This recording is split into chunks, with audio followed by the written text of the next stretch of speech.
a very fluid situation. The investigation is continuing.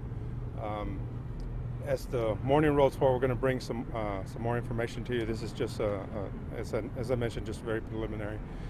At 2:22 a.m. this morning, 911 communications started receiving phone calls of shots being fired in the downtown area, which ultimately involved 3 buildings that we know of so far. One of the buildings was the APD police headquarters. One of our officers that was out in front of the building saw the suspect, fired at the suspect went down. The officers approached the suspect that was next to a vehicle and to take control of the suspect and to also ascertain the injuries. At that time, they noticed what appeared to be an improvised explosive device in the vehicle. So, acting prudently, the officers pulled the suspect away, dragged him away across the street to where they could assess him a little bit, to get a better assessment of the subject. The officers noticed that the subject was wearing some type of vest.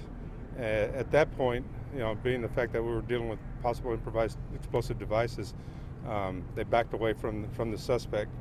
And at this point, we formed a perimeter, and we are working through that process right now. Our bomb squad is on scene, and they're trying to ascertain the nature of the potential explosive devices, and if we're going to, any actions will be needed to render them safe. At this point, we believe that the suspect is deceased, but given the nature of the improvised devices, the potential devices, we're using extreme safety for the personnel in dealing with this particular situation. At the moment, there are no one else is injured that we know of, or in any of the other buildings. We do have a separate site up north where the suspect lived. We're pretty much checking. We're going to be checking that particular residence to make sure we don't have any explosive devices there, so we can make sure that the residents of that particular area are also safe. This will continue to develop as the morning proceeds. One of the, as y'all have noticed, I-35 is shut down, and that's because of that potential explosive device. Northbound and southbound are closed at this point. Alternate routes you can either use 183 or Mopac to get around the city. That's what we have right now at the moment, and we will notify as soon as we decide to conduct another briefing.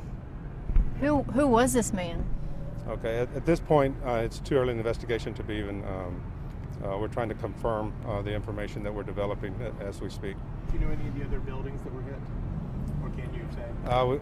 Not at the moment. We will identify those at a later time. Did bullets actually strike APD headquarters? From the information we have, yes. You're saying devices, or is that something that you're investigating is more than one in that vehicle? Yeah, there is a potential for more than one. There was an incident at the Mexican consulate. Does that have anything to do with this particular incident? Okay, at the Mexican consulate, that is one of the areas that we are looking into. So. That would be a second building in addition to APD headquarters? Yes, ma'am.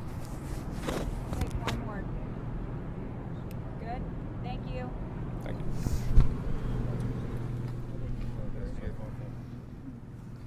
Okay, let me update you on